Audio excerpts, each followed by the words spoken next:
Bueno, muy buenos días, casi ya tardes, y pues agradecer a los organizadores del foro haber invitado a tener la oportunidad de hablar con colegas. O sea, yo creo que lo que será interesante probablemente es que tengamos oportunidad para intercambiar ideas. También mi agradecimiento a los organizadores por haber limitado mi participación a 15 minutos, porque esto limita bastante el riesgo de error. Vamos a hablar de informes. Yo creo que Chema ha contextualizado perfectamente de qué estamos hablando. Estamos hablando de la nueva ley, y la nueva ley pues afecta fundamentalmente aspectos relacionados con temas de independencia, con temas de rotación de auditores, pero también con temas de informes. Y de esto es lo que queremos hablar un poco hoy, y durante estos 15 minutos. La primera transparencia es para poneros a todos en contexto. Esto, por supuesto, lo sabéis mucho mejor que yo. Venimos de unas normas de auditoría, unas normas técnicas que han convergido a las normas internacionales. Las estamos aplicando ya desde enero del 14, y nuestro marco jurídico, nuestro marco reglamentario, pues está circunscrito a lo que es las NIAs y también la ley de auditoría y el reglamento. ¿Qué ha pasado? Bueno, pues lo que se ha pasado es que se ha producido una transposición de la directiva. Se han incorporado a la ley de auditoría española pues aspectos que estaban en la directiva de la auditoría legal de los estados de las cuentas anuales y individuales y consolidadas. Y luego también tenemos un reglamento que no es objeto de transposición, sino que directamente nos entra en vena. Y de hecho, cuando estemos hablando de los informes, veremos que lo que hace directamente los artículos, por ejemplo, 35 y 36, hace una remisión directa al reglamento. Si vaya usted y mire el reglamento, porque esto es objeto de incorporación directa a nuestro marco jurídico. ¿Qué tenemos? Bueno, pues tenemos una ley de auditoría. Pues ya hemos comentado, y probablemente tendremos tiempo para hablar después, de que va a venir un reglamento. Del reglamento lo esperamos con ganas, incluso con ansiedad. Esperamos que ahí se aclaren algunos de los aspectos que tenemos dudas interpretativas. Pero desde el punto de vista lo que son informes de auditoría, que es a lo que me quiero centrar durante mi intervención, lo que es importante, también lo comentaba Chema, que estamos en estos momentos las corporaciones discutiendo con el ICAC cómo van a quedar estas normas internacionales, las normas de auditoría españolas, en particular la norma 701, que es una norma que tiene un importante calado, como trataremos un poco de desgranar a continuación. De esto estamos hablando de informes, y lo que yo creo que también es importante ver, también me lo ha comentado Chema, ¿no? Lo importante no son los 15 minutos, sino que Chema me ha comido la mitad de la presentación, por lo tanto duraré mucho menos. Pero cuando estamos hablando de informes, pues básicamente tenemos dos, los que vivíamos de la teoría de conjuntos ahí en el bachiller. Ya estoy revelando mi edad. Hablábamos de los conjuntos disjuntos, conjuntos que participaban en otros conjuntos, esas cosas que eran muy divertidas. Lo que estamos hablando es que cuando estamos hablando de las EIPs se van a ver afectadas pues, por su normativa propia, pero también por la normativa común. Es decir, partimos de un enfoque de mínimos, que es tanto para las entidades de interés público como para las entidades de no interés público, que está regulado. Pues las reglas del juego las establece la ley de auditoría, y en concreto las normas de auditoría que están en estos momentos en fase de discusión. Esto es aplicable urbi et orbi. Vamos a ver cuáles son las principales diferencias entre el modelo de informe al que estamos acostumbrados y cuál va a ser la evolución de ese modelo de informe hacia el futuro que se puede producir si tenemos que emitir informes bajo NIAs, probablemente en el 2016, pero lo tenemos a muy corto plazo. Y lo que estamos hablando, y también comentaremos con más detalle, es qué hay que ampliar para pasar de un informe de no EIP a un informe de EIP. Ahí veremos que resulta de obligado cumplimiento pues las referencias que están en el capítulo 4, que es en el que se desarrolla el régimen de supervisión pública, y también, como hemos dicho, pues la incorporación directa a nuestro marco normativo del reglamento de la Unión Europea, ¿no? Si estamos hablando, para empezar, y siguiendo la misma exposición que hemos iniciado en la transparencia, es decir, ¿qué es un informe de auditoría para una no PIE, no EIP? Básicamente tenemos, si vamos al informe de auditoría, en lo que estábamos discutiendo con la 701, no puede ser de otra manera. Se tiene que cumplir los requisitos de mínimos que están establecidos en la ley de auditoría, y por tanto, como en estos momentos lo que tenemos es un borrador de normas de auditoría, si os parece voy a tratar de hablar de lo que son elementos diferenciales desde el punto de vista de la ley, y luego veremos esos elementos diferenciales cómo se van a terminar incorporando a las normas de de auditoría. El primero, yo creo que diría el fundamental, también lo comentábamos al principio, lo comentaba Chema, es la descripción de los riesgos, ¿no? De los riesgos significativos. Y cuando hablamos de los riesgos significativos, pues tenemos que acudir a la norma internacional, a 315, y ahí lo que veremos que cuando estamos hablando de riesgos significativos, pues ahora lo que estamos hablando es de aquellas áreas que requieren una especial atención por parte del auditor. Y dentro de esas áreas, pues nos podemos encontrar fraude, en algunos casos en el reconocimiento de ingresos que operan en régimen de presunción, que admite prueba en contrario, pero el fraude sería potencialmente uno de los riesgos significativos. Estaríamos hablando de transacciones complejas, transacciones que implican metodologías de valoración complejas, transacciones entre partes vinculadas, transacciones que no son propias del tráfico habitual. Este sería una serie de ejemplos que encajarían en este artículo 5.1c y que realmente, si hay que recomendar algo, es que esto en lo que no se puede esperar yo diría ni a esperar a ver cómo terminan nuestras normas de auditoría, porque realmente esto es un giro copernicano y realmente el primero al que hay que explicar no solo es al auditor, que nos lo tendremos que saber, sino que esto probablemente va a causar una pequeña fricción con nuestros clientes, porque para nosotros hablar de riesgos está en un contexto, en un lenguaje de auditoría, puede ser un tema natural. Es cierto que este puede chocar, sobre todo para aquellas empresas que están un poco más alejadas de órganos como comisiones de auditoría o que tengan pues su estructura administrativa y su estructura contable pues no tenga ese nivel de especialización que requieren entender estos conceptos que son necesariamente complejos. Por lo tanto, esta labor de educación y evangelización creo que sí la tenemos que hacer y es importante que la vayamos iniciando cuanto antes. Cuando teníamos un informe de auditoría de Sota, Caballo y Rey, bueno, todo el mundo se lo sabía y al final lo que hacía es, si tenía problemas o no tenía problemas, el informe de auditoría era básicamente algo tan sencillo como contar los párrafos, ¿no? Si pasaban de N párrafos ya tenías un problema. Aquí realmente los párrafos van a ser un tema que no es un elemento diferencial, porque aquí nos podemos entretener mucho la descripción de los riesgos significativos. Había más temas, declaración de, hay una exposición y una declaración de que no se han prestado servicios incompatibles. Bueno, pues esto no es más que explicitar algo que venimos haciendo de forma normal y de forma recurrente. Por lo tanto, más allá de que sepamos que esto se va a tener que incorporar a los modelos de informes, no creo que haya necesidad de extendernos más en la explicación. El tema del informe de gestión yo creo que también es un tema que hay que esperar con cautela, porque estamos acostumbrados a que nuestra intervención en el análisis de la verificación del informe de gestión se limitaba a un análisis de coherencia o concurrencia de cifras. Veremos cómo queda definitivamente esto incorporado en las normas de auditoría y veremos si realmente nuestra misión como auditores se limitaba a ese mero ejercicio de coherencia. Por lo tanto, es un tema que también nos ha parecido oportuno incorporar. Si estamos hablando, estos son los informes que afectan a las entidades de interés público. Decíamos que estos mismos conceptos que hemos contemplado también son aplicables a las entidades de interés público. Lo que pasa es que aquí el concepto de informe se amplía y ahí tenemos que hacer referencia a los artículos 35, 36, 37 y 38, porque no solo estamos hablando en EIPs ya de la obligación del informe de auditoría de las cuentas anuales, sino que también tenemos que incorporar un informe para las comisiones de auditoría.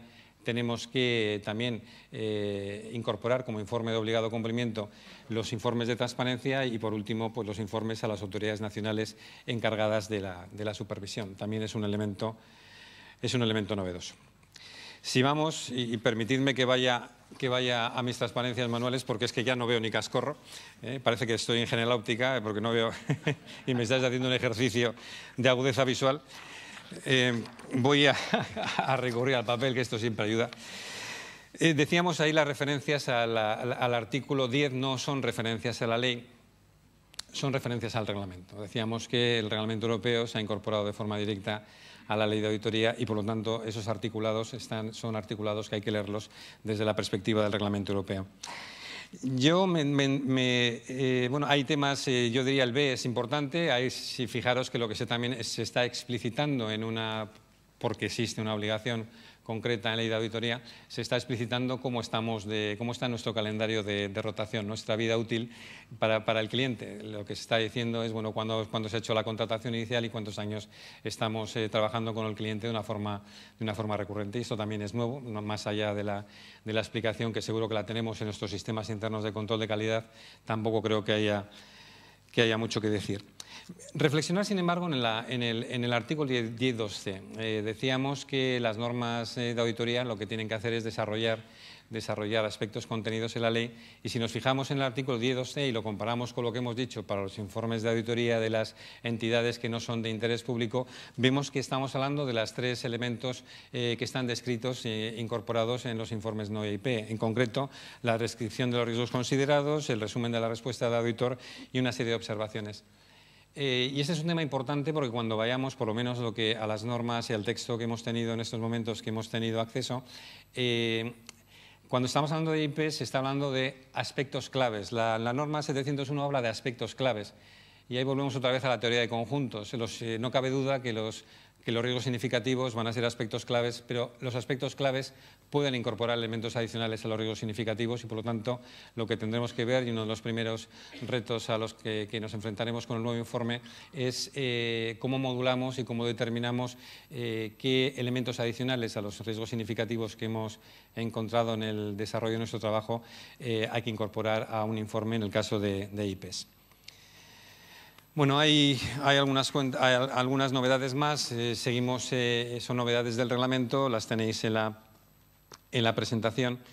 Hay que hablar de la coherencia del informe de auditoría con lo que se ha comunicado a la Comisión de Auditoría, ese informe obligatorio.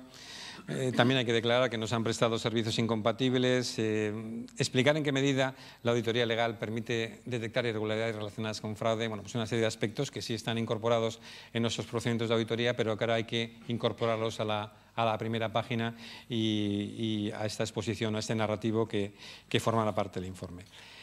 Tenéis a continuación, y ya estoy agotando mi tiempo, bueno, yo creo que esto no hay, si os sirve, hay lo que hemos tratado de extractar, es los requisitos adicionales que tienen los 3 informes adicionales que estamos hablando en el caso de entidades de interés público. Estamos hablando de los informes adicionales para la Comisión de Auditoría, del informe de transparencia y del informe en el caso de que se hayan puesto de manifiesto como consecuencia de nuestros procedimientos de auditoría hayamos detectado o identificado irregularidades que puedan afectar a la concesión de licencias, emisiones de informes con salvedades, etcétera.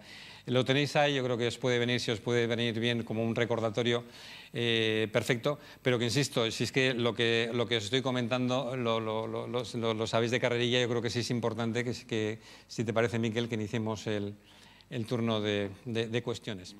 Muchas gracias.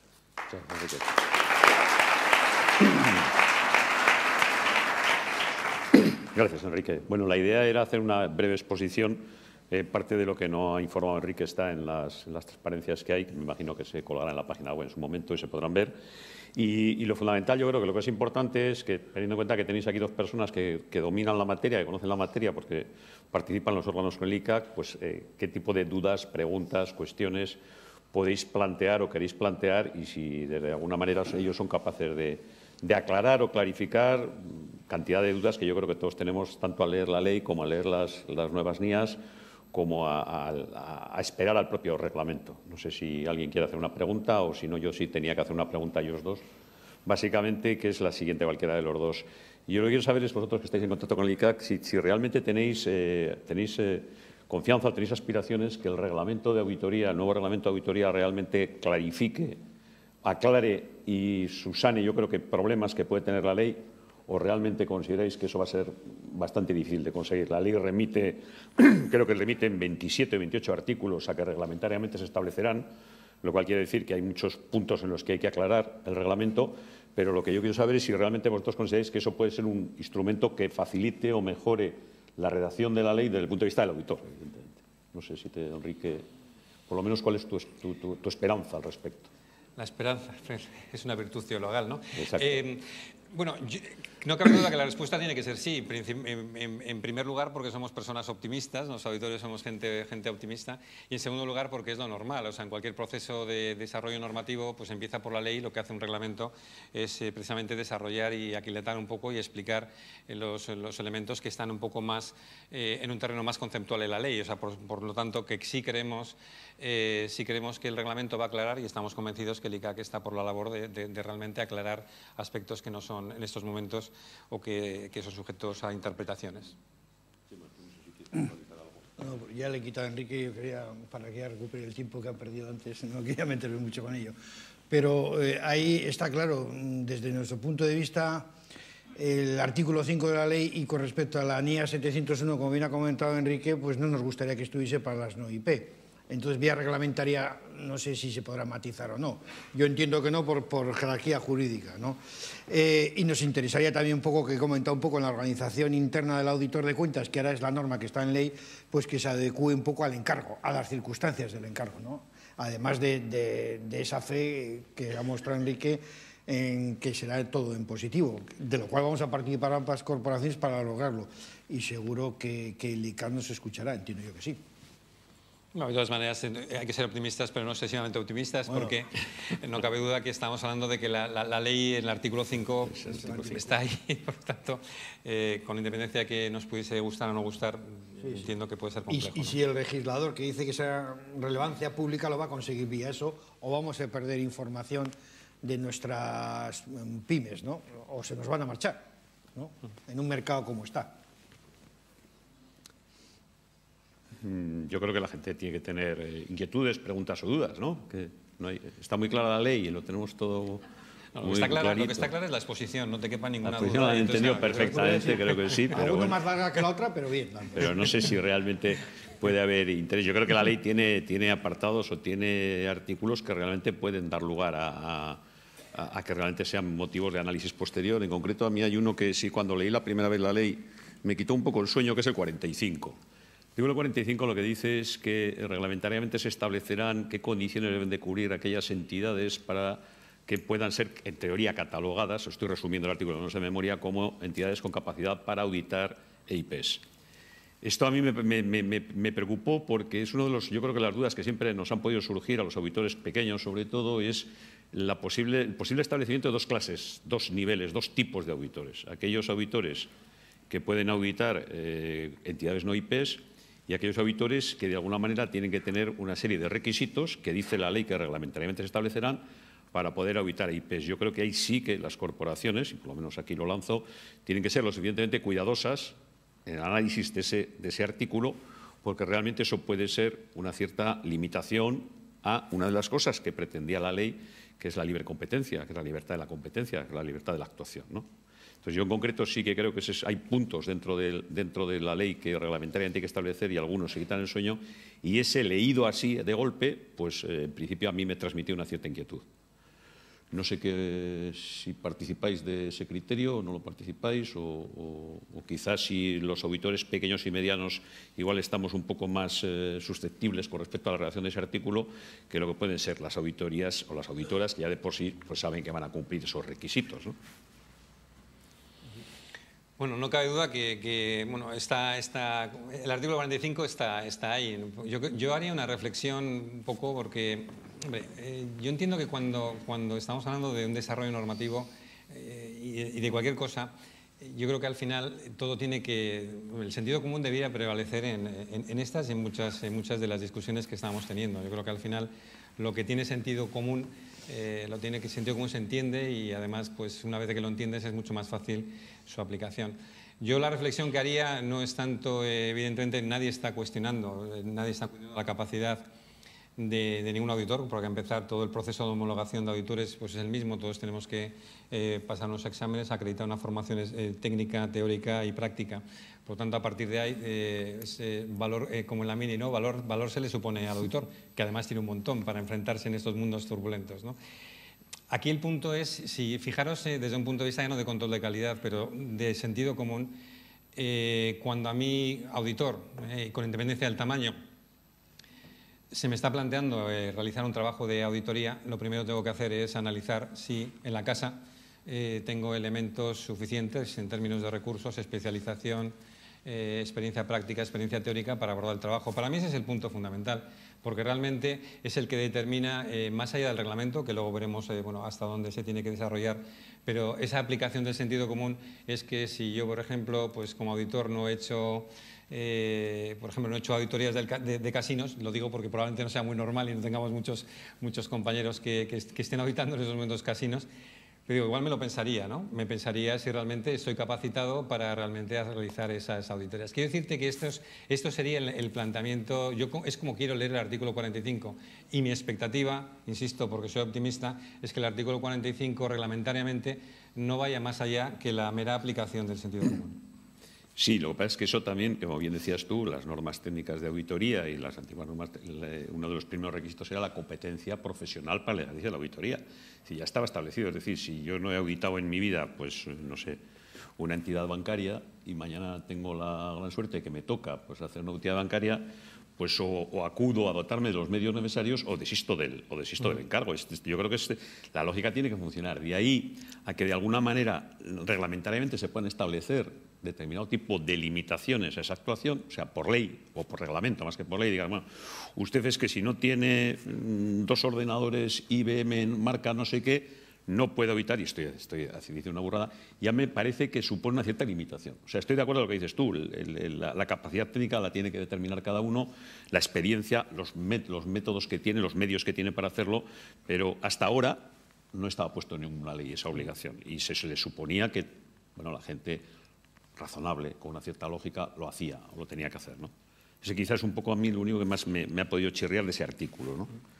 Bueno, yo quisiera que hubiera alguna pregunta de los que están a ese lado de la mesa, porque eso quiere decir que nos gusta a todos mucho la ley, que, como dice Quique, pues creemos que el reglamento nos lo va a facilitar mucho más la labor todavía y que las NIAS 7 revisadas, que son muy fáciles de entender.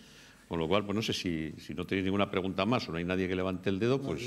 Transmitir nada más que a vuestro proveedor de papel, como medida preventiva, le vais avisando. Porque los informes de auditoría, el que no sea sin una opinión no modificada, pues puede ser entre 3 y 5 folios. Ya el de entidad de IP, pues en el grupo de normas se presentó una entidad holandesa de 105. No es porque rime, pero yo creo que y no es porque fuese a peso, con que entonces igual avisar ya al proveedor de papel para que empecemos a hacer ese tipo de informes y desaparece el de un folio, como decía antes Enrique, y ya va a ser complicado con todo lo que tenemos que poner.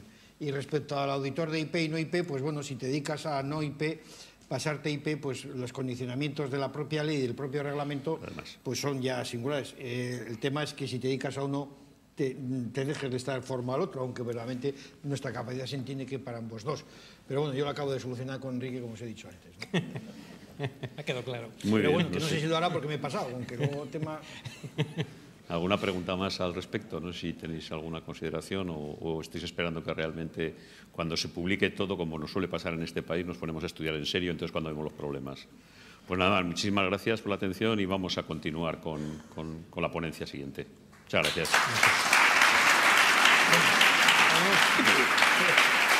Muy bien, Chema. Muy bien, Chema. Muy bien. Es un placer, como siempre, estar contigo.